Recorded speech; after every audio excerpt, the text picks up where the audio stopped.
Selamat pagi, Bapak, Ibu, Saudara sekalian. Selamat datang dalam acara Sarapan Sabda bersama saya, Pak Saparman. Sarapan kita pada pagi hari ini diambil dari Kitab Kejadian, pasal 21, mulai ayat 14b sampai dengan ayat 21.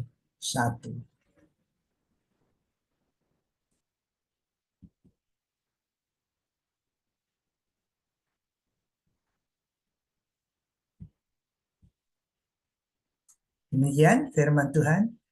Maka pergilah Hagar dan mengembara di padang gurun Berseba. Ketika air yang dikirbat itu habis, dibuangnyalah anak itu ke bawah semak-semak. Dan ia duduk agak jauh, kira-kira sepemanah jauhnya.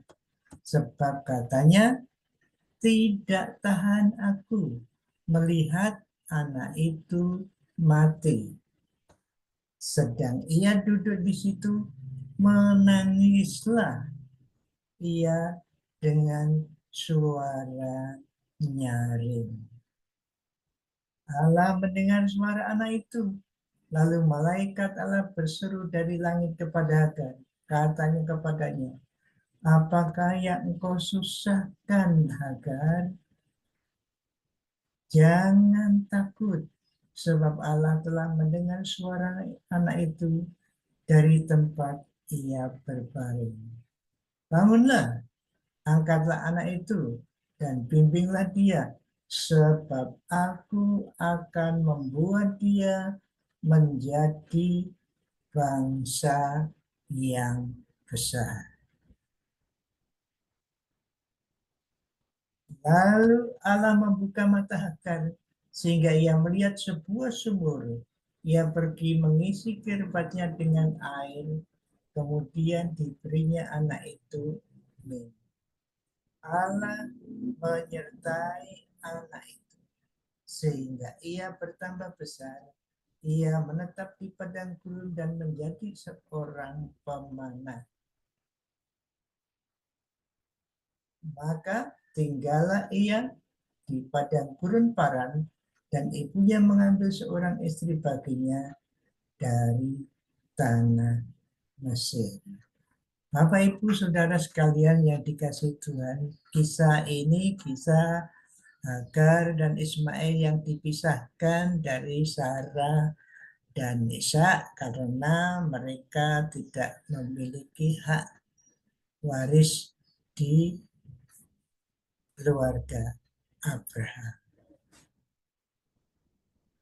Mereka tak pergi dengan diberi bekal seadanya. Sesampainya di padang gurun kehabisan air, dan kita tahu ceritanya tadi, Hagar putus asa dan meletakkan anaknya di bawah semak-semak, dan anak itu menangis. Tetapi luar biasa kata-kata berikutnya dalam cerita ini. Pada waktu anak itu menangis, dikatakan dari langit,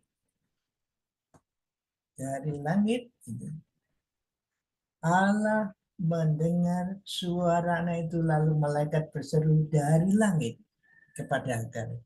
Jadi Allah mendengar orang yang menjerit, yang menangis, meminta pertolongan. Siapapun, ini anak kecil, Tuhan mendengar. Dan juga di situ dikatakan Allah membuka mata Hagar supaya bisa mengikuti perintah Tuhan, mengangkat anak itu, membimbing dia dengan alasan Allah akan menjadikan anak ini menjadi bangsa yang besar. Allah memperhatikan yang menjerit, Allah menjadikan anak ini bangsa yang besar, masa depan yang gilang gemilang. Terus yang menarik juga ayat 20, Allah menyertai anak itu sehingga dia dewasa menjadi pemanah dan menikah dengan orang dari Mesir. Bapak Ibu Saudara sekalian, memang dalam cerita ini Allah memperhatikan, mendengar cerita orang yang perlu pertolongan, bahkan anak yang perlu pertolongan, kemudian ditolong. Lalu yang luar biasa, Allah menyertai Ismail, menyertai anak itu, menjadikan dia bapak bangsa yang besar. Mengapa demikian? Itu memang sifat hakiki Allah yang mendengar, menolong, menyertai orang yang kesusahan. Tetapi kalau kita melihat ayat-ayat sebelumnya dikatakan Allah membenarkan Abraham karena Abraham percaya. Kemudian Allah berjanji kepada Abraham bahwa keturunannya Abraham akan menjadi bangsa yang besar, termasuk Ismail, karena ia anak Abraham, orang benar karena percaya kepada Yahweh Tuhan Allah. Bapak, Ibu, Saudara sekalian, orang yang benar, tepatnya dibenarkan Tuhan, anaknya, bahkan cucunya dipelihara. Mari Bapak Ibu Saudara sekalian, kita hidup orang yang dibenarkan Tuhan. Marilah kita hidup sebagaimana orang yang dibenarkan Tuhan, dengan menaati firman-Nya dalam kehidupan kita sehari-hari, menaati, melakukan, menerapkan firman yang tertulis di dalam kitab suci. Dan sama seperti Abraham, bukan untuk diri kita saja berkenan kepada Tuhan, tetapi untuk anak cucu kita. Mari saudaraku, hidup kita sekarang ini mempengaruhi anak cucu kita. Mari jadi orang yang taat kepada Tuhan. Jadi orang yang taat menerapkan firman Tuhan.